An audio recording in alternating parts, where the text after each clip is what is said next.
The Eagles' game plan on offense was bizarre, even by their standards. In particular, I'm referring to some of the stuff they did in the passing game, but we'll get to that in a few minutes. First, let's start with their running game, as it provides a good contrast to their play designs that we'll talk about later. I'm sure by now, you've seen the Christian McCaffrey clip going around where he predicted the Eagles' play call. While I haven't seen the Eagles run that exact version of their quarterback run game, what really gives the play away is alignment of the tight end. This doesn't apply only to the Eagles, this is pretty standard for any team, but whenever you see the tight end in an offset position like this, it's a strong indication that he's gonna sift block across the line of scrimmage. Watch any Eagles game this year, and you will realize that much of the run game is based off this action by the tight end. They like to run a lot of split zone off of this, and it is one of the Eagles' go-to run plays. They really like running it out of 2x2 formations, and they have a bunch of variations that they use to counter different strategies defenses use to slow them down. The Eagles will keep coming back to this play if the defense doesn't have a plan to stop it. Let's look at the chess match between offense and defense. I talked about this in my review of the Bills game. What a lot of teams try to do is have the defensive end opposite of the tight end try to get inside of that sift block by the tight end. This forces the ball to spill outside to an unblocked second level defender. Since the defensive end is crashing inside, one way the offense will counter this tactic is by having the tight end leave the defensive end alone and instead work up to the second level as a lead blocker for the quarterback who has kept the ball instead of handing it off.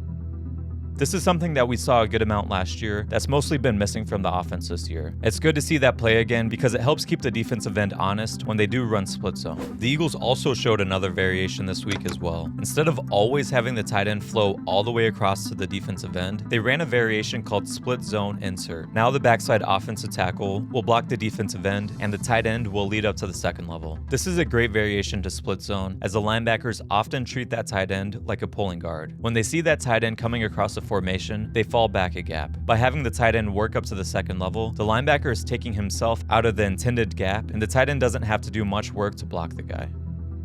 They will pair different RPO and play action looks off the split flow movement as well. Sometimes they will have the tight end leak into the flat unaccounted for, while other times it will be a slant that takes advantage when teams try to load the box. When the defense starts to creep towards the line of scrimmage to stop the run, they have counters to try to hit explosive plays. Towards the end of the third and beginning of the fourth quarter, the Seahawks started moving a safety into the box whenever the Eagles came out in this look. In particular, the Eagles used their 2x2 split zone formation twice in a row, starting with 10 minutes left in the fourth quarter, and both times, the Seahawks safety to the tight end side aligned much closer to the line of scrimmage. The Eagles called another play to get a first down, and then the play after that, the Eagles called a deep shot to take advantage. The pass ultimately gets intercepted, but let's look at what happened. First, we gotta move on from trying to get Quez the ball. His speed is great, but it doesn't matter when he can't track the ball well. He constantly misjudges where the ball is going, which is why we hardly see him fight back through when the ball is underthrown. I would have much rather seen Devontae running the deep route with AJ running the dig on the other side. Second, Quez and AJ are trying to communicate before the snap. Jalen doesn't notice that they're not ready, and Quez doesn't see the ball snapped. Jalen has the ball before Quez starts running, and now the timing of the play is already off. Third, the Eagles ran a ton of split flow looks, so when the Eagles run play action, the linebacker and nickel corner bite hard on the run. The nickel bites so hard that it looks like he's blitzing, so Gainwell aborts a play fake to pick him up in pass protection before the nickel recognizes its pass and drops into coverage. The problem is that the play fake between Hurts and Gainwell never happens, so the safety that they're trying to take advantage of doesn't bite on the run and gets depth immediately. Jalen has to recognize that the safety is getting depth quickly and move off the deep throw to the dig route. If he didn't like the dig route, then get the ball to the check down. These routes are designed in a way so that the next read within the progression all fall within the same line of vision as the first read to make things easy for the quarterback.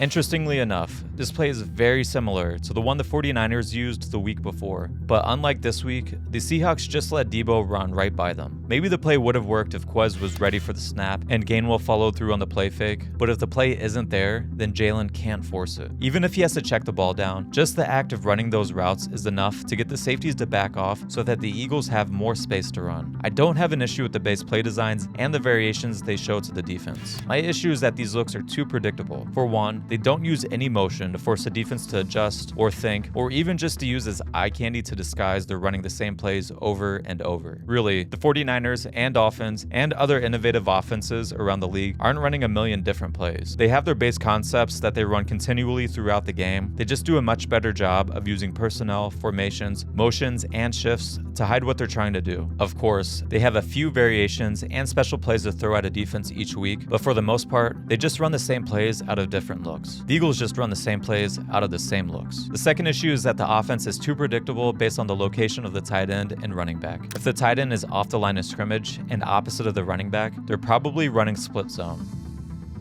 If the tight end is offset to the same side as the running back, 99 times out of 100, they're running mid zone or outside zone away from the tight end.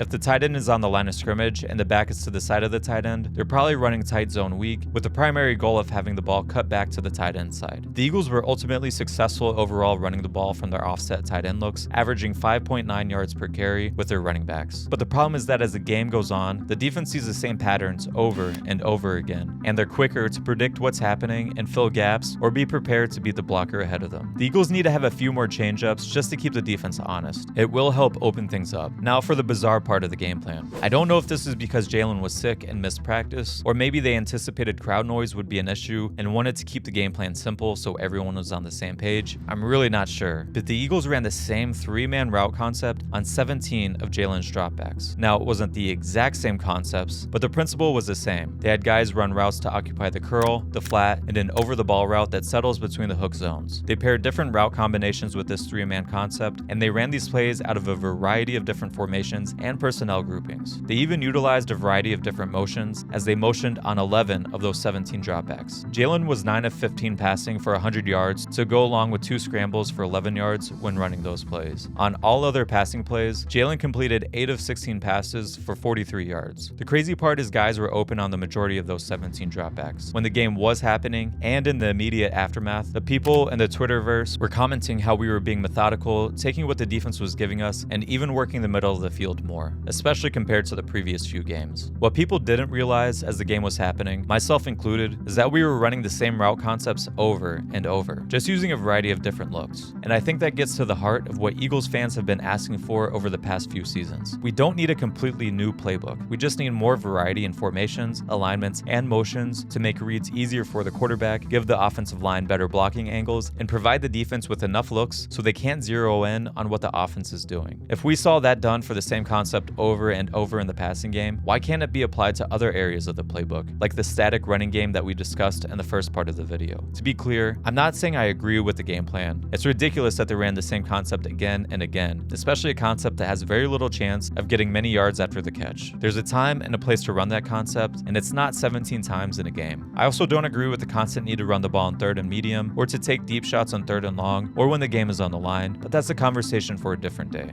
Who knows? Maybe this is a sign they're trying to work on adding more motion into their offense. Probably not, but after the past 3 weeks, I need something to hope for.